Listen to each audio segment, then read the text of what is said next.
Abatuura mu butashemererwa bwabo bakwata ekipapura ekyandikireho Bunyoro University Burera Main Campus bakishweka ekyapa ky'itendekero ry'obushomesa rya Burera Co-Primary Teachers College. Ari babi omu mbayisharinga mu businge n'abandi bagamba ngu bakikora okumanyisa President Museveni okwitaka eri barikuronda riho Burera omu rurembo rwa Hoima. Demand obwetaago bw'abantu hali university eno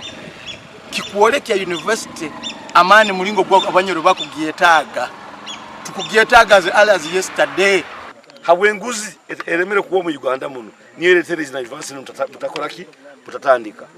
norora nti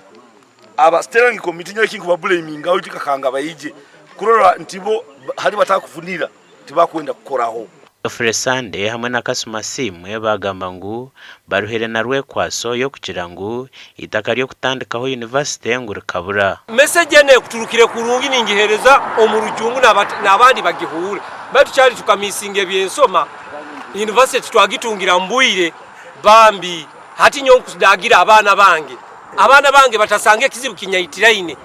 kusanga abankanyo abanyamakuru emirundi ekira turoro hano ni mutuzandisa zunguru ni mutukoramo ebitu ebindi habo rujungu rucheke itaka liroho tongi kubairuki yaho busaho sente za kugura itaka busaho sente za kuli yaho nteki kubarika kwatwara handi kutoza itaka handi ti government teke mu sente kugula itaka basobole kutunga budget ngo etwenka city itaka tukali hayo government